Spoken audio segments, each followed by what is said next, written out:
வணக்கம் நண்பர்களே. ஜோதிட சாஃப்ட்வேர் வாங்கி நம்மக்கிட்ட யூஸ் பண்ணுறவங்களுக்கு மறுபடியும் ரீஇன்ஸ்டால் பண்ணும்பொழுது டிஃபால்ட் பிரிண்டராக எனக்கு மைக்ரோசாஃப்ட் பிரிண்ட் டு பிடிஎஃப்லேருந்து பிடிஎஃபாக கன்வெர்ட் பண்ண முடியல, டைரெக்டாக பிரிண்டருக்கு போகுது அப்படின்ற இஷ்யூ சொல்கிறீங்க. அது இஷ்யூ கிடையாது. நம்ம எந்த பிரிண்டரை டிஃபால்ட்டாக நம்ம சிஸ்டமில் செட் பண்ணுறோமோ அதுலேருந்து அவுட்புட்டாக வரும். அந்த மாதிரி தான் இந்த தமிழ் ஆஸ்ட்ரோ, அதாவது மீடியா ஆஸ்ட்ரோன்னு வரும், இல்லை தமிழ் ஆஸ்ட்ரோன்ற நேமில் வரும். உங்களுக்கு நீங்கள் ஓப்பன் பண்ணும்போது உங்களுக்கு அந்த பிரிண்ட்டு கொடுக்கும்பொழுது டைரெக்டாக பிரிண்டருக்கு வர்ற இஷ்யூ எப்படி சால்வ் பண்ணுறது அப்படின்றது தான் இந்த வீடியோவில் நான் சொல்ல போகிறேன். ரொம்ப எளிமையான ஸ்டெப்பு தான்.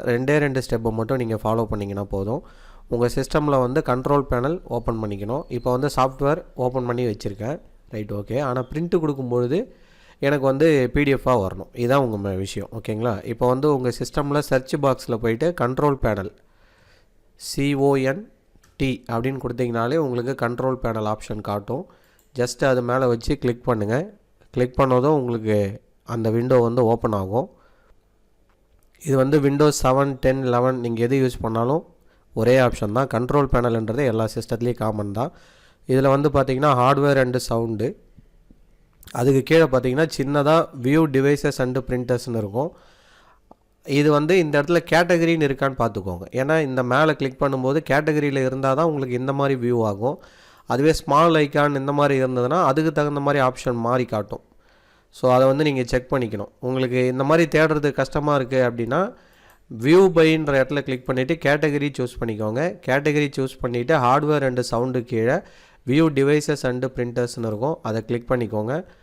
அதை கிளிக் பண்ணதும் உங்களுக்கு பேஜ் லோட் ஆகும். அதாவது உங்கள் சிஸ்டம் கூட கனெக்ட் ஆகிருக்கக்கூடிய பிரிண்டர்ஸ் அண்டு ஸ்கேனர்ஸோடைய ஸ்பாட் உங்களுக்கு காமிக்கும். இப்போ பாருங்கள், எனக்கு இந்த இடத்துல பிரிண்டர்ஸ் அண்டு ஸ்கேனர்ஸ்ன்னு காட்டுது.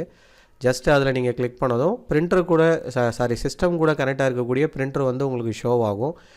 இப்போ கீழே பார்த்தீங்கன்னா இந்த 11 யூஸ் பண்ணுறவங்களுக்கு இந்த ஆப்ஷன் அடிஷ்னலாக ஆட் ஆகும். என்னன்னு பார்த்தீங்கன்னா இந்த let Windows manage my default பிரிண்டர்னு இருக்கும். அதை டிக்கு ஆஃப் பண்ணி வைங்க.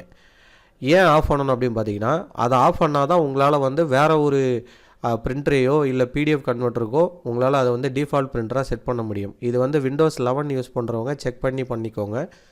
அப்போ உங்களுக்கு இப்போ கியூட் பிடிஎஃப் ரைட்டர்லேருந்து இப்போ நான் மைக்ரோசாஃப்ட் பிரிண்ட் டு பிடிஎஃபை சூஸ் பண்ண போகிறேன், ஓகேங்களா? இப்போ மேலே பாருங்கள் செட் ஆஸ் டிஃபால்ட்டுன்னு இருக்கும். கிளிக் பண்ணிட்டீங்கன்னா அது உங்களுக்கு டிஃபால்ட் பிரிண்டராக செட் ஆகிடும். இப்போ பார்த்தீங்கனாலே தெரியும் டிஃபால்ட்டுன்ற இடம் இங்கே செலக்ட் ஆகிருக்கும். இப்போ அதுவே நான் கியூட் பிடிஎஃப் ரைட்டரை சூஸ் பண்ண போகிறேன். இப்போ அதை செலக்ட் பண்ணிவிட்டு செட் ஆஸ் டிஃபால்ட் கொடுத்ததும் அது டிஃபால்ட் பிரிண்டராக செட் ஆகிடும். சாரி, இதெல்லாம் 11 யூஸ் பண்ணுறவங்களுக்கு. 10 யூஸ் பண்ணுறவங்களுக்கு நான் என்ன பண்ணணும் அப்படின்னு பார்த்தீங்கன்னா, அந்த பிரிண்டர் ஷோ ஆகுது இல்லையா, அதாவது மைக்ரோசாஃப்ட் பிரிண்ட் டு பிடிஎஃப், அது மேலே வச்சு நீங்கள் ரைட் கிளிக் பண்ணணும். நல்லா புரிஞ்சுக்கோங்க. ரைட் கிளிக் பண்ணிங்கன்னா உங்களுக்கு இப்போ நான் ஓப்பன் பண்ண அந்த விண்டோ ஓப்பன் ஆகிடும். இது டிஃபால்ட் பிரிண்டராக செட் பண்ணுறதுக்கு, ஓகேவா? அதுவே ப்ரிஃபரன்ஸ்ன்னு போனீங்கன்னா அது உங்கள் பிரிண்டருடைய பேப்பர் சைஸ் அதெல்லாம் மாத்திர மேடம் இங்கே இருக்கும். இது நிறைய பேர் டவுட்டாகவே கேட்குறீங்க. சாஃப்ட்வேர் யூஸ் பண்ண ஐடி கார்டு சாஃப்ட்வேர் யூஸ் பண்ணாலும் சரி, இல்லை அஸ்ட்ராலஜி சாஃப்ட்வேர் யூஸ் பண்ணுறவங்களுமே சரி, அந்த பிரிண்டிங் ப்ரிஃபரன்ஸ்ன்றது நீங்கள் பேப்பர்லாம் செட் பண்ணுற இடம், அதோடைய குவாலிட்டி எந்த அளவுக்கு வைக்கணும், உங்கள் பிரிண்டிங் குவாலிட்டி இப்போ பார்த்தீங்கன்னா தெரியும். இப்போ பிரிண்டில் போய் இல்லை பேப்பர் சைஸ் இங்கே மாற்றிக்கலாம் உங்களுக்கு. ஸோ அதெல்லாம் நீங்கள் வெரிஃபை பண்ணி எடுக்கிற மாதிரி இருக்கும், ஓகேங்களா? இது நிறைய பேர் நீங்கள் ரீசெண்ட் டைமில் டவுட்டாக கேட்டிருக்கீங்க. ஸோ அதனால தான் இந்த வீடியோ நான் மேக் பண்ணியிருக்கேன். அஸ்ட்ராலஜி சாஃப்ட்வேரில் இப்போ ரீசெண்டாக வேறு என்ன எரர் வரும் அப்படின்னு பார்த்தீங்கன்னா, உங்களுக்கு கீழே டேட் அண்ட் டைம் ஃபார்மேட் உங்கள் சிஸ்டமில் செக் பண்ணிக்கோங்க. இப்போ correct time format date first இருக்கணும், செகண்ட் மந்த் இருக்கணும், தேர்டு இயர் இருக்கணும். இந்த ஃபார்மேட்டில் உங்கள் சிஸ்டமுடைய டேட் அண்ட் டைம் இருந்ததுனா தான் உங்களால் ஜாதகத்தில் இன்புட்டாக கொடுக்கும்போது உங்களுக்கு அவுட்புட் வரும் உங்களுக்கு.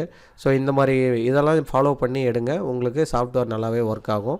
ஸோ அந்த வீடியோ உங்களுக்கு பயனுள்ளதாக இருந்திருக்கும். தேங்க்யூ ஃபார் வாட்சிங். Please subscribe my channel. Thank you.